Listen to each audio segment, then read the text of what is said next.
دا خباستونه دي دا ښکاره کېږي په علامو باندې په څه باندې علامو باندې نو دغه علامه ده که نه چې ستا خلاف فتوا ورکولی کېږي اورئ که نه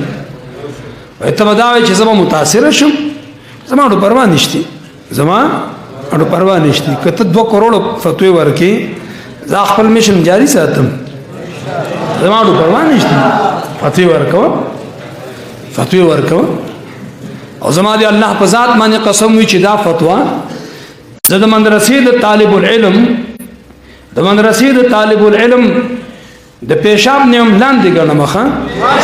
پیشاب نیم لاندې ګڼم دا فتوا زه د مدرسې د طالب العلم چې کوم پیشاب کیږي نه د هغې نوم لاندې ګڼم دا خبیثه فتوا ده او په هغې کې هم تضاد دی یو غاړ ته وي مونځ ورپسې مه کوئ بلې غاړ ته وي مونځ ورپسې کوئ اورئ که نه یو غاړ ته وي چې نکاح ورسره مه کوئ بلې غاړ ته وي نکاح ورسره کوئ یو غاړ ته وي زبه ورسره مه کوئ بلې غاړ ته وي زبه ورسره کوئ نو څنګه چې اهل سنت والجماعت نه خارجای دا که څه کوي او دلایل چې پیش کړي ټول دلایل په هغو باندې الټه لګي ښه طالبانو حقیقت دا دی چې دا د ایجنسو په لاس کې راغلي دي دا د ایجنسو په لاس کې راغلي دي او دا توړ راولي په علماء دیوبند کې دا توړ راولي توړ او په دې توړ باندې دو پریشانه کېږي موږ نه پریشانه کېږو ویږه که نه الحمدلله الله موږ له یو لوی طاقت را کړی دی لوی طاقت زمون جماعت زمون تنظیم الحمدلله مضبوط جماعت ته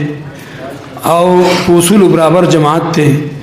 زمون شیخین کریمین د پنډۍ شیخ او د پنجوري شیخ الله دې په کروڑها رحمتونه ووري هغو تکلیفونه تیر کړي دي موږ له یو جماعت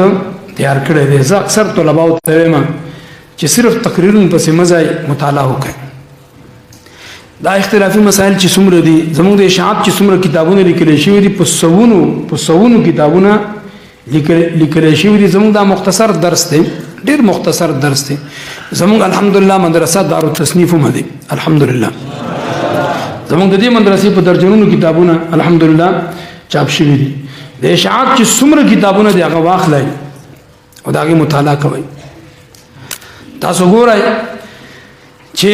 د دې کتابونو چې کوم مقابل دي هغه به تاسو ته هباء منصوره بیا لګي ښه دا حقیقت دی ګورئ